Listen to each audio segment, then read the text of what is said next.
Lesson 7. Tom loses a tooth. Mark Twain. Part 1. Tom always found Monday mornings to be miserable. টমের সবসময় সোমবার সকালগুলো তার একেবারে দুর্বিষহ বলে মনে হতো। Monday began another week's slow suffering in school.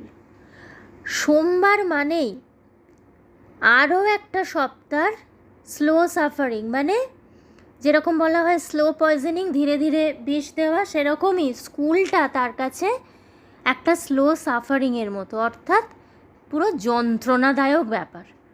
আর সোমবার মানেই আবার এক সপ্তাহ স্কুল যেতে হবে, আর এক সপ্তাহ স্কুলে যাওয়া মানে এক সপ্তাহ স্লো সাফারিং বা সেই যন্ত্রণা সহ্য করতে হবে। সেই কারণে সোমবার সকাল এলেই টমের মনে হতো যে এটা ভীষণ মিজারেবল একটা ব্যাপার। টম লে থিঙ্কিং, তো টম শুয়ে শুয়ে ভাবছিল। Presently he wished that he was sick. এখন তার মনে হচ্ছিল যে তার বেশ একটু শরীরটা খারাপ হতো।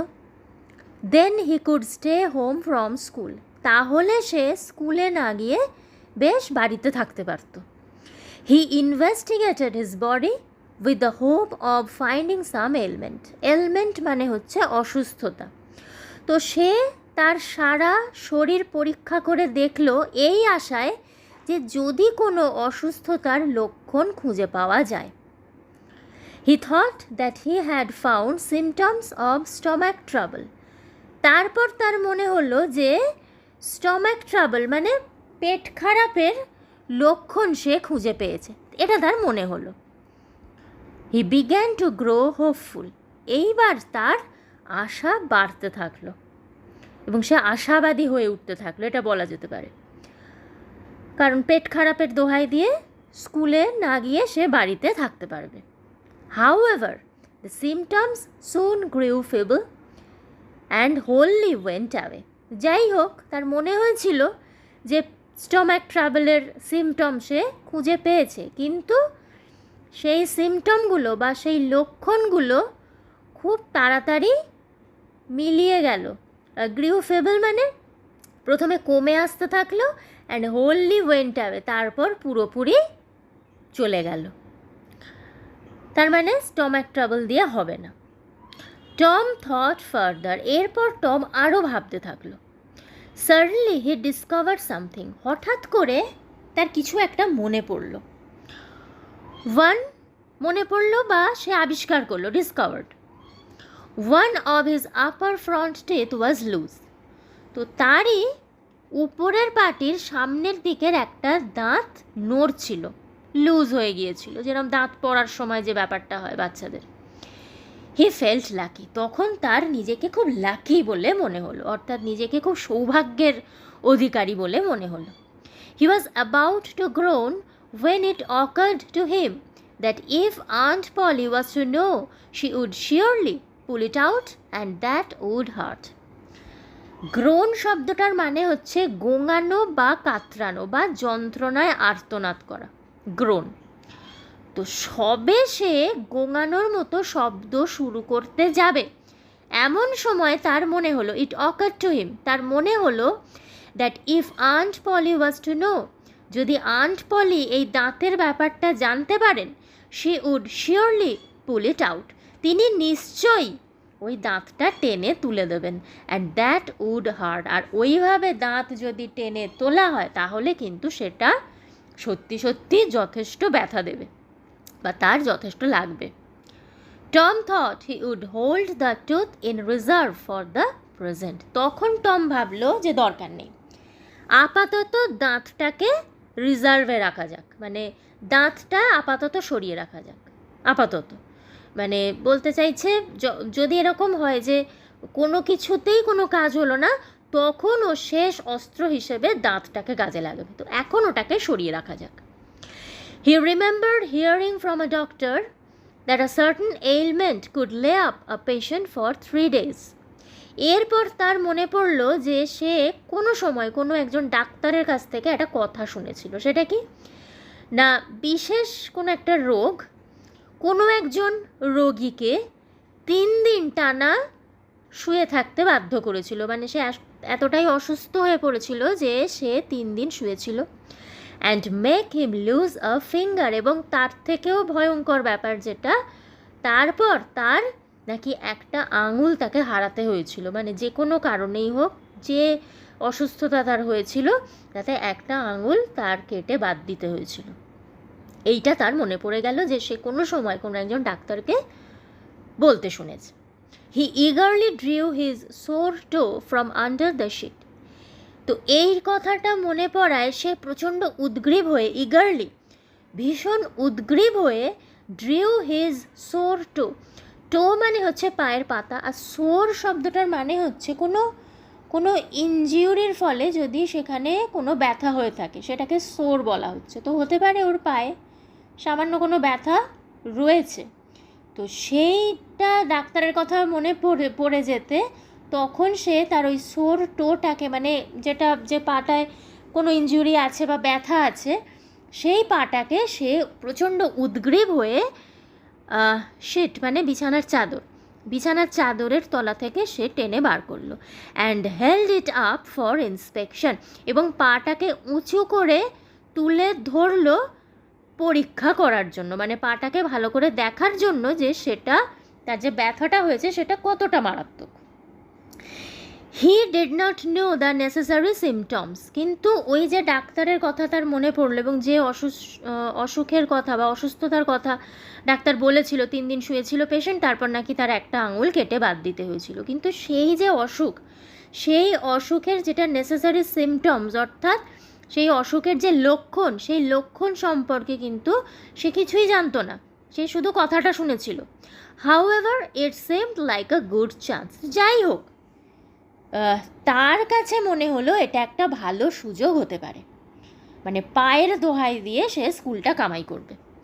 টম ফেল টু গ্রোনিং, এইবার টম ওই গোঙাতে শুরু করলো বা কাতরাতে শুরু করলো, যেন তার পায়ে কতই না ব্যথা হচ্ছে। হয়তো পায়ে সামান্য কিছু ব্যথা, হাতে পায়ে আমাদের ন্যাচারালি অনেক সময় সামান্য ব্যথা কোনো কারণে হতে পারে, কিন্তু তার জন্য একদম চিৎকার চেঁচামেচি করার মতো কোনো ব্যাপার না, বা স্কুল কামাই করার ব্যাপার না, কিন্তু ও সেটাকে দেখাচ্ছে যে মারাত্মক ব্যাপার, এবং সেইটার জন্য স্কুল যাবে না। এবার সেইটা করার জন্য এইবার ও শুরু করলো কি, ফেল টু গ্রোনিং, মানে গোঙানি শুরু করলো। But his brother seed slept on, কিন্তু তার পাশে তার ভাই সিড ঘুমোচ্ছিল, সে ঘুমিয়েই থাকলো, তার কিন্তু ওই আওয়াজে ঘুম ভাঙল না। টম গ্রোন্ড লাউডার, এইবার টম আরও জোরে জোরে আর্তনাদ করতে থাকলো। He fancied that he began to feel pain in the toe, এবং সে কল্পনা করতে লাগলো যে সত্যি সত্যি তার পায়ে প্রচণ্ড যন্ত্রণা হচ্ছে, এটা সে কল্পনা করলো যেন সত্যিই হচ্ছে, সে ফিল করছে, এবং সেই অনুযায়ী সে আরও জোরে জোরে চিৎকার করতে থাকলো। No response came from Sid, কিন্তু সিডের দিক থেকে কোনো সারা শব্দ এলো না। অ্যাকচুয়ালি ও যেটা চাইছে, মানে টম যেটা চাইছে, টম আর সিড একসাথে ঘুমোচ্ছে, প্রথমে সিডকে জানাতে চাইছে। কেন? সিড জানতে পারলে তবে সে বাড়ির বাকিদের জানাবে, আর তবে ওর যে উদ্দেশ্য সেইটা পূর্ণ হবে। সেই কারণে ও প্রথমে সিডকে ঘুম থেকে জাগিয়ে জানাতে চাইছে যে তার খুব শরীর খারাপ, তার পায়ে প্রচণ্ড ব্যথা হচ্ছে, কিন্তু সিড ঘুমোতেই থাকলো, সিডের দিক থেকে কোনো উত্তর এলো না বা কোনো সারা শব্দ এলো না। Tom then started a succession of groans, মানে আর্তনাদ করেই যাচ্ছে, পরের পর করে যাচ্ছে, মানে এবারেও ধরে নিয়েছে যতক্ষণ না সিডের ঘুম ভাঙবে ততক্ষণ ও ওই রকম করে যাবে। মানে সিডকে সরাসরি বলছে না ডেকে যে ওটা আমার শরীর খারাপ করছে, কিন্তু এমন একটা সিচুয়েশন তৈরি করছে যাতে সিডের ঘুমটা নিজে থেকে ভাঙে, এবং সিড ঘুম থেকে উঠে দেখে যে টমের ভীষণ পায়ে ব্যথা হচ্ছে, এবং সে বাড়ির লোককে বলে। এইটা টম চাইছে, তো টম খুব চিৎকার করছে। হাউএভার সিড স্নোর মানে হচ্ছে নাক ডাকা। তো টম যে এত কিছু করছে তার যাতে সিডের ঘুমটা ভেঙে যায়, সিডের কিন্তু কোনো কিছুতেই কিছু যায় আসে না, সে দিব্যি নাক ডাকিয়ে ঘুমোতে থাকলো। Tom became excited. এইবার টম প্রচণ্ড উত্তেজিত হয়ে পড়লো, মানে বুঝতে পারছে সিডকে জাগানো যাচ্ছে না। He said, seed seed and শুক হিম। যখন দেখছে এই সমস্ত করে সিডের ঘুম ভাঙানো যাবে না, এইবারে সে সিডের নাম ধরে ডাকছে এবং তাকে ঝাঁকাচ্ছে। This course worked well. এইটা ভালো কাজ দিল, অর্থাৎ আগে যেটা হচ্ছিল সেটা কাজ করলো না, সিডের ঘুম ভাঙলো না, কিন্তু এইবার সে সরাসরি সিডের নাম ধরে ডেকে তাকে ঝাঁকিয়ে তুলল। এইটা কিন্তু ভালো কাজ দিল, অর্থাৎ সিডের ঘুম ভাঙলো। Seed yawned, then raising himself on his elbow stared at Tom. তো সিড তো বেচারা দিব্যি ঘুমোচ্ছিল, তাকে হট করে ঝাঁকুনি দিয়ে ঘুম থেকে তোলা হয়েছে। সে উঠে প্রথমে হাই তুললো, মানে ঘুমটা ভাঙার পর সে yawned, হাই তুললো। Then raising himself on his elbow, তারপরে কনুইয়ের ওপর, এলবো মানে হচ্ছে কনুই, হাতের কনুই, তো কনুইয়ের ওপর ভর দিয়ে কিছুটা উঠে স্টেয়ার্ড অ্যাট টম, টমের দিকে স্টেয়ার্ড অ্যাট মানে হচ্ছে এক দৃষ্টে তাকিয়ে রইল। Tom went on Groening, Tom তখন গোঙানির যে শব্দটা সেটা করতেই থাকলো। সিড সেড, টম সে টম। এইবার সিড বুঝতে পেরেছে কিছু একটা হয়েছে। হ্যাঁ, ঘুম থেকে উঠে সে অন্তত আর কিছু বুঝুক না বুঝুক, কিছু যে একটা অ্যাবনর্মালিটি হয়েছে, অ্যাবনর্মাল ব্যাপার কিছু হয়েছে সেটা বুঝতে পেরেছে। তো বুঝতে পেরে বলছে, টম কী হয়েছে বল আমাকে। No response. এইবার টমের দিক থেকে কোনো উত্তর নেই, মানে টম এটাকে আরও তীব্রতার দিকে চরমে নিয়ে যেতে চাইছে ব্যাপারটাকে, কোনো উত্তর দিচ্ছে না। Here Tom, Tom what's the matter Tom. Seed তো চিন্তিত হয়ে পড়ছে, বারবার বলছে, আরে টম কী হয়েছে, কী ব্যাপার বল আমাকে। Seed shook him and looked in his face anxiously. এইবার এরকম বলতে বলতে seed টমকে ঝাঁকালো, shook him and looked in his face anxiously, এবং খুব উদ্গ্রীব হয়ে টমের মুখের দিকে তাকালো। Tom moaned out. তো এই যে সিড ঝাঁকালো তাইতে যেন টম খুব ব্যথা পেল, এরকমভাবে সে moaned out, মানে যন্ত্রণায় আর্তনাদ করে উঠে বলল, oh don't Sid, don't shake me. আরে সিড আমাকে এরকমভাবে নাড়াস না। Why, what's the matter Tom, I must call auntie. তো এটা শুনে সিড বলছে, কেন কি হয়েছে টম, আমি নিশ্চয়ই আন্টিকে ডাকবো, মানে আমাকে ডাকতেই হবে, I must call. No never mind. তারপর টম বলছে, না হ্যাঁ কিছু ভাবিস না, it will be over by and by, maybe, বলছে যে হয়তো এটা সময়ের সাথে সাথে ধীরে ধীরে ঠিক হয়ে যাবে। ডোন্ট কল এনিবডি, কাউকে ডাকিস না। অ্যাকচুয়ালি কিন্তু টম চাইছে ডাকুক, কিন্তু এত অল্পে ডাকতে বারণ করছে, মানে ওর মনের ইচ্ছেটা অ্যাকচুয়ালি ডাকুক বা বাড়ির লোককে বলুক, এবং যাতে করে তার স্কুলে যাওয়াটা বন্ধ হয়ে যায়। কিন্তু টম চাইছে এক্ষুনি নয়, ব্যাপারটা আরেকটু বাড়িয়ে আরেকটু চরম সীমায় নিয়ে গিয়ে তারপর যেন সবাই জানবে। বাট আই মাস্ট, কিন্তু সিড বলছে না, আমি ডাকবো। Don't grown so Tom, it's awful. তারপর বলছে, টম এরকমভাবে আর্তনাদ করিস না, ভয়ঙ্কর শুনতে লাগছে। How long have you been this way, বলছে এরকম অবস্থা তোর কতক্ষণ ধরে চলছে। আওয়ার্স, বলছে অনেক ঘন্টা।